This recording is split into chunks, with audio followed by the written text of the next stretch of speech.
नमस्कार, मैं हूँ मनविंदर। आप सभी राष्ट्रवादियों का एमबीएन नेटवर्क में एक बार फिर से बहुत-बहुत स्वागत है। आदरणीय भाऊ के साथ बंगाल चुनाव पर पहले भी कई शो किए हैं। भाऊ ने जो बंगाल के बारे में कहा, खेला तो उससे भी बड़ा हो गया है। यानी कि ममता बनर्जी को ऐसे फँसा दिया है, उनके दाएँ और बाएँ के येस मैन अलग कर दिए गए हैं। ऐसा फ्री एंड फेयर इलेक्शन का एक्शन हो गया है, जिसकी ममता दीदी ने कल्पना भी नहीं की होगी। और ममता बनर्जी को इसकी आदत भी नहीं है। उन्हें आदत है रायता फैला करके विक्टिम कार्ड खेलना। और भी कई अपडेट्स आ रहे हैं वेस्ट बंगाल से। मेरे साथ जुड़ चुके हैं मुंबई से आदरणीय भाऊ। भाऊ नमस्कार, बहुत स्वागत है आपका। नमस्कार। नमस्कार। भाऊ, ये बियॉन्ड खेला कैसे हो गया और आगे क्या देख पा रहे हैं? देखो, एक बात होती है, बीजेपी कभी भी अगला चुनाव 1 महीने 2 महीने 3 महीने में होने वाला चुनाव नहीं देखती। बीजेपी यानी पर्टिकुलरली मोदी और शाह की जो बीजेपी है, ये अगले कुछ सालों की राजनीति नजर में रखती है और उस ढंग की राजनीति खेलते कि आज कितने सीट आएंगे, आज कितना मिलेगा, आज सत्ता मिलेगी कि नहीं, उस पर नहीं होता। जीतते हैं तो भी वो आत्मपरीक्षण करते, इंट्रोस्पेक्शन करते, हारते हैं तो भी इंट्रोस्पेक्शन करते। जीतने के बाद वो सोचते कि हमारा तो अभी देखो बिहार का चुनाव था, बीजेपी का जो एक्सपेक्टेशन था वो मुझे मालूम है, एक बड़े उनके जो वहां के प्रभारी थे उनसे मेरी बात हुई थी, वो बोले थे कि 160 170 तक हमारा जाएगा, ये हमारा असेसमेंट था। लेकिन 200 के पार हो गया एनडीए का, तो उन्होंने उसके लिए 2 महीने स्टडी किया है कि क्यों हमने ऐसा क्या चमत्कार किया कि इतनी ज्यादा सीटें बढ़ गई है। हारने की बात की छोड़ो, लेकिन जीतने के बाद भी अगर हमारी इतनी औकात नहीं थी, क्षमता नहीं थी, काम नहीं किया था, फिर भी हमको ज्यादा सीटें क्यों मिली, इसका बीजेपी हमेशा अभ्यास करती है, आत्मपरीक्षण करती है और उससे निकालती है कि ठीक है ये तो निकल गए, लेकिन यहां गलती हुई है, फायदा मिला है लेकिन गलती तो हुई है, तो वो भी सुधारते हैं। और हारने के बाद तो वो बहुत बड़ा अभ्यास करते हैं, आत्मपरीक्षण करते हैं। तो इसलिए 2021 और 2024 विधानसभा और लोकसभा जो एक के बाद एक चुनाव हुए थे, उसमें उनका नुकसान कहाँ हुआ, गलती कहाँ हुई, उसका उन्होंने पूरा अभ्यास किया। सिर्फ अपना नहीं, तो अदर पार्टी जीती है तो किस कारण से जीती है, एक एक चुनाव क्षेत्र में, एक एक बूथ में क्या हुआ है, इसका वो पूरा अभ्यास करते हैं और उस पर आगे की रणनीति तय करते हैं। राजनीति हो, रणनीति हो, वो चुनाव के इस आंकड़ों के अभ्यास के बाद तय होती है। तो इसलिए जो आज हम देख रहे हैं कि चुनाव की घोषणा नहीं हुई, इन्होंने 144 उम्मीदवार डिक्लेयर कर दिए। ममता ने भी आज किए, जब हम बोल रहे हैं तब ममता ने बिल्कुल सारे के सारे उम्मीदवार डिक्लेयर कर दिए। लेकिन ममता के लिए आसान बात इसलिए कि उनके पास 215 तो अपने एमएलए है ही, मानो उसमें से 15 निकाल दो तो 200 रिपीट होने वाले। तो ये जो तरीका है बीजेपी का, तो 9-10 महीने पहले जो जानकारी मुझे मिली थी, और मैंने बहुत सारे अलग अलग हिंदी चैनल वालों से बात करते हुए भी बोला था कि बीजेपी का टारगेट 294 नहीं है, 294 उनका टारगेट नहीं है, 294 सीट्स है। लेकिन उसमें कम से कम 60-65 सीट ऐसी है कि जहां मुस्लिम पॉपुलेशन इतना है कि बीजेपी को कोई चांस नहीं है। तो उन्होंने तय किया है कि अगर ये 60-70 सीटों पर हमें कोई स्कोप नहीं है, तो बची हुई जो 225 सीटें, 225 सीटें हैं, हमको जो कुछ नाटक खेला करना है वो 224 सीटों पर करना है। वहां से शुरुआत करके ये चुनाव क्षेत्र कौन से है, उस पर कैसी ताकत लगानी है, कहां ताकत लगानी है, कौन से बूथ पर ताकत लगानी है, इतनी बारीकी से अभ्यास करके पिछले 10 महीने से बीजेपी और आरएसएस मिलकर चुनाव की तैयारी में लगे थे। उसकी चर्चा नहीं होगी क्योंकि आरएसएस के लोग जो काम करते हैं वो कभी प्रेस के सामने आते नहीं, प्रेस से बात नहीं करते, पत्रकारों से बात नहीं करते, ना कि जो वोटर है उससे भी वो पार्टी के बारे में बात नहीं करते। वो आपको वोट देना है और अपने भले के लिए वोट देना है, इस लहजे में बात करते। तो सामने वाला भी खुलकर, जो मतदाता है वो बीजेपी वालों से दिल खोल के बात कर सकता है कि उसके मन में शक नहीं होता कि ये अपने को किसी पार्टी के ओर खींचे कर लेकर जा रहा है। लेकिन अगर हम अपनी फ्यूचर के लिए हमको वोट करना है तो हमारे फ्यूचर से क्या क्या संबंधित है इसकी जानकारी दे रहा है, तो अपने आप ऐसा कोई कार्यकर्ता हो, किसी भी संगठन पार्टी का हो, वो मतदाता के लिए अपनापन पैदा करता है, आस्था पैदा करता है।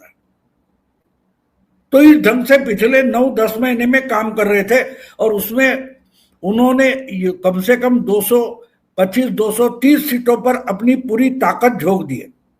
और सिर्फ बंगाल के नहीं, बंगाल से बाहर के भी बहुत सारे कुछ 5-6 हजार आरएसएस के कार्यकर्ता बंगाल में आधे साल से यानी 6-7 महीने से डटे हुए हैं। तो अचानक एक दिन उठकर उन्होंने 144 सीटें डिक्लेयर नहीं की, इसलिए मैं उसको मेरे मराठी वीडियो में मैंने उसको फॉर्मूला 144 नाम दिया है।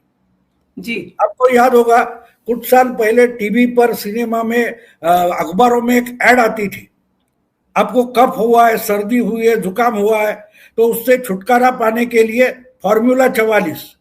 जी, फॉर्मूला 44 होता था, उसके आप 2 चम्मच ले लीजिए, काम पर चलिए, ऐसा कुछ उनका टैगलाइन वगैरह था। तो 144 फॉर्मूला था। मैं इसको आज बीजेपी बंगाल के चुनाव में उतरी है तो उसका 144 फॉर्मूला है। अब ये 144 क्या है ये समझना जरूरी है। जो मैंने इसके पहले पिछले 2 हफ्तों में बहुत सारे मेरे वीडियो में हो या और किसी के साथ बैठा हूं, तब मैंने बंगाल के बारे में बात करते हुए ये लगातार कहा है कि 144 सीटें बीजेपी ने बहुत इंपॉर्टेंट मानी। अब ये 144 सीटें कहां से आई है? जो विधानसभा क्षेत्र है, तो पिछले यानी 2014, 2019 और 2024 3 लोकसभा चुनाव और 2016 और 2021 2 विधानसभा चुनाव। अब आपको मालूम है कि ईवीएम और अलग अलग जो नए तरीके हैं चुनाव के, उसमें आपको बूथ वाइज काउंटिंग मिल जाती है। ईवीएम के कारण आज आपको हर चुनाव क्षेत्र की बात छोड़ो, हर बूथ में वोट का डिवीजन कैसे हुआ वो मिल जाता है। तो पिछले 5 चुनाव में 144 विधानसभा क्षेत्र ऐसे जहां 1 बार हो, 2 बार हो, 3 बार हो, 4 बार हो या 5 बार हो, बीजेपी का कैंडिडेट 1 नंबर पर रहा है।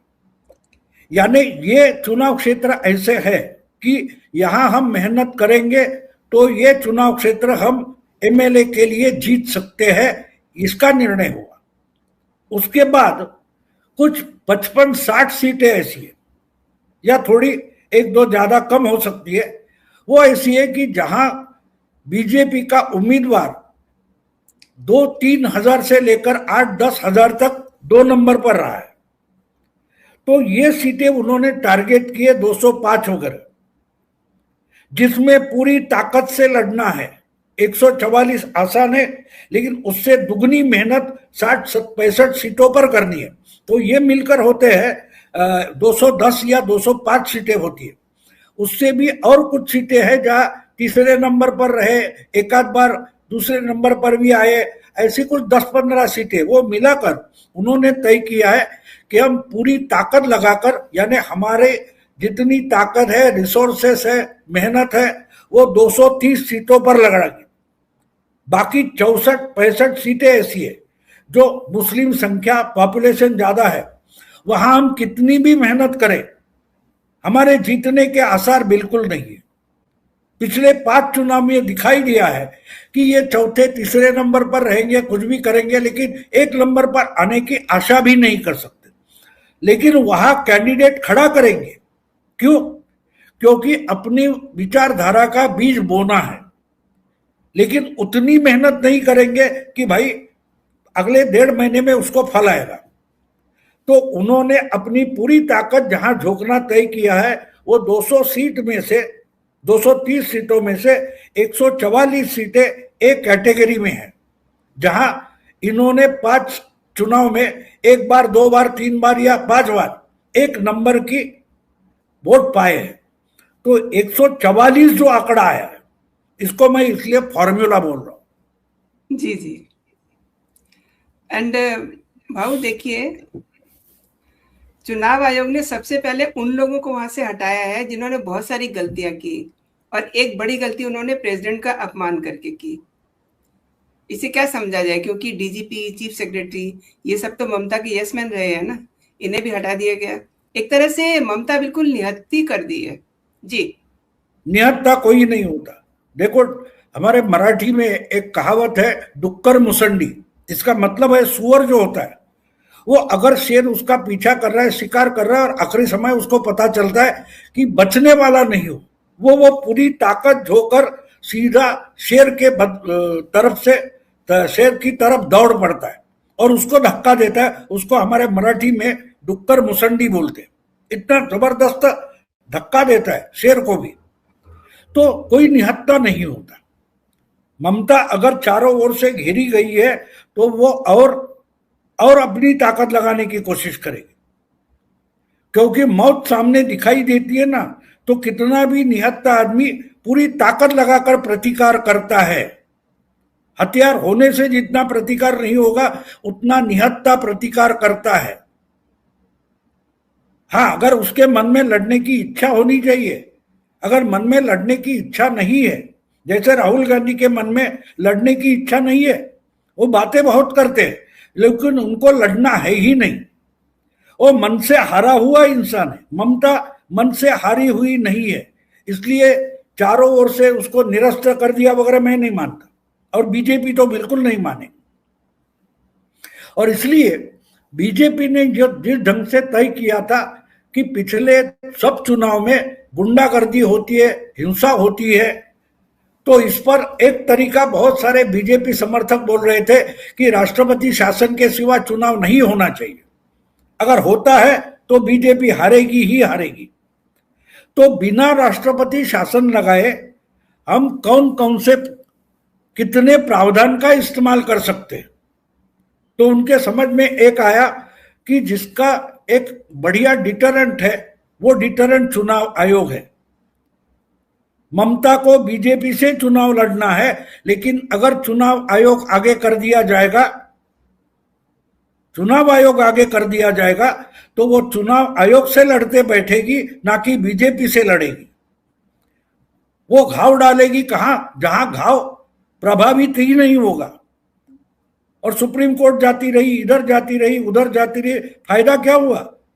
सुप्रीम कोर्ट ने साफ साफ बता दिया, कॉन्स्टिट्यूशन संविधान के जो प्रावधान है उसका इस्तेमाल करके अगर चुनाव आयोग कुछ कर रहा है और उसमें इलीगैलिटी नहीं है तो हम नहीं रोकेंगे। स्पेशल इंसेंटिव रिवीजन, SIR, अगर उनका अधिकार है और वो कर रहे हैं तो आप उसको ऑब्जेक्शन नहीं ले सकते। अब बहुत सारे तमिलनाडु में हो गया, केरला में हो गया, गुजरात में हो गया, असम और कहीं और हो गया, कहीं भी कंप्लेंट नहीं है।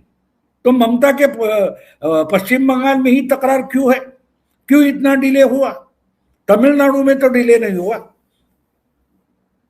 42 बंगाल की लोकसभा सीटें हैं और तमिलनाडु में 39 है। लगभग दोनों जगह एक जितने वोटर, एक जितने MP और MLA चुनकर आते हैं। तो ये सब तकरार सिर्फ बंगाल में क्यों है?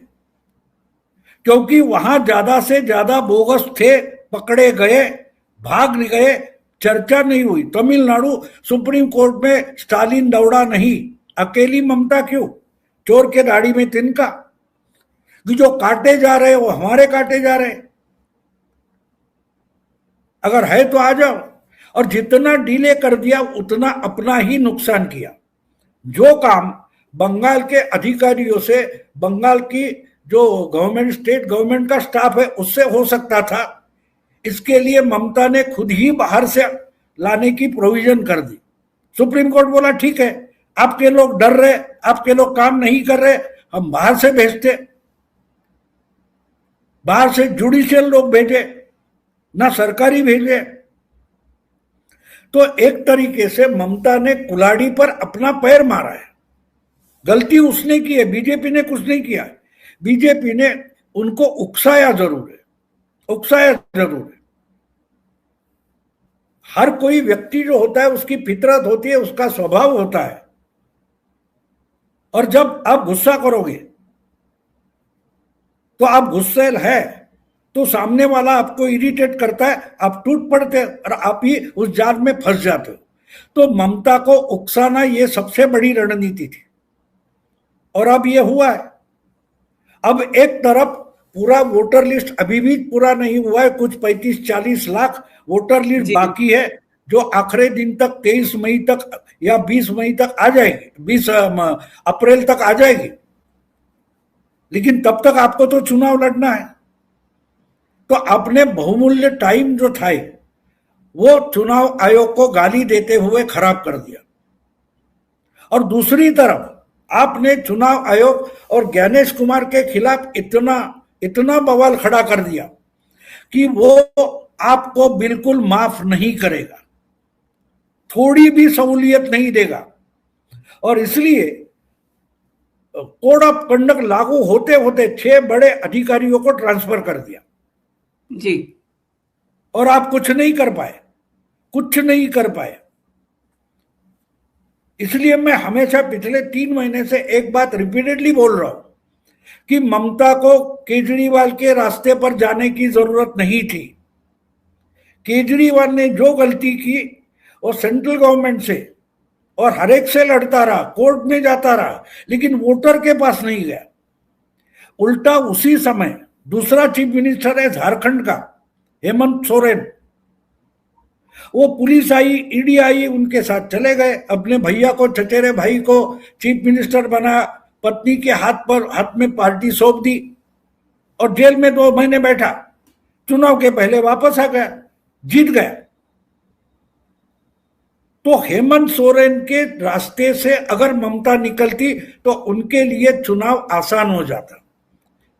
लेकिन अमित शाह इतने चालाक है, उनको मालूम है ये महिला ऐसी है, इसको जरा सा इशारा करो ये भड़केगी, और उकसाने का काम किया, और उकसाने के कारण ममता गलती करती गई।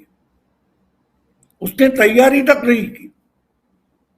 अगर उसका मानना है कि 40% समझो उसके वोटर कट गए, कोई बात नहीं, जो कुछ बचे हैं उसमें से आपको ज्यादा से ज्यादा वोटर अपनी तरफ लाना, यही तो चुनाव होता है। मैं रिपीटेड कहता हूं कि जो केंद्र का गृह मंत्री बैठा है ना, उसका बेटा है, उसका नाम है जय शाह।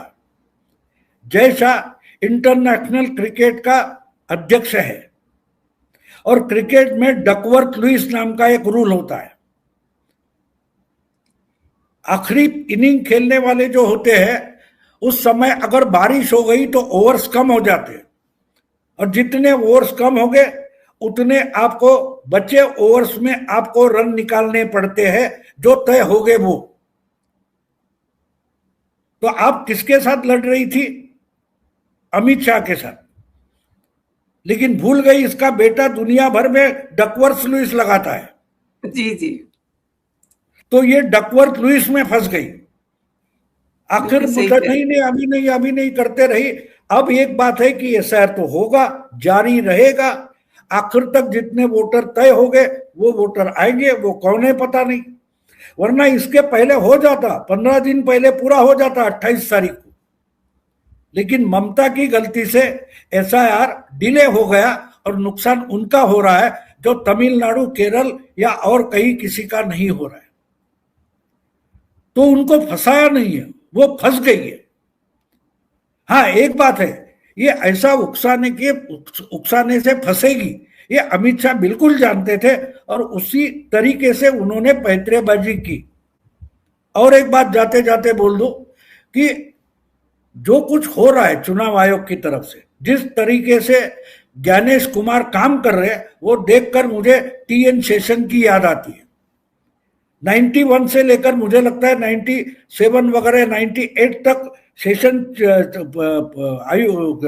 चुनाव आयुक्त थे, सीईसी थे। उन्होंने प्राइम मिनिस्टर तक को चैलेंज किया था। जब वो मानते नहीं अपनी बात देखी तो प्राइम मिनिस्टर नरसिंह राव ने और 2 चुनाव आयुक्त अपॉइंट किए थे। उनको 1.5 या 2 साल के लिए टीएन शेषन ने टेबल पर बिठा के रखा, काम को हाथ नहीं लगाने दिया। सुप्रीम कोर्ट में केस चली थी, आखिर सुप्रीम कोर्ट ने कहा नहीं, अकेला का चुनाव आयोग नहीं होता, इन दोनों को साथ लेकर काम करना पड़ेगा, एक मत से काम करना पड़ेगा। 2 साल बाद उनको काम में जुटा दिया। एमएस गिल और कृष्णमूर्ति, ये 2 वो आयुक्त थे। तो वो जो टीएन शेषन था, उसका हर पार्टी को डर था। शेषन आने के बाद 95, 96, 97 के चुनाव हमने देखे, वो सबसे सस्ते चुनाव थे।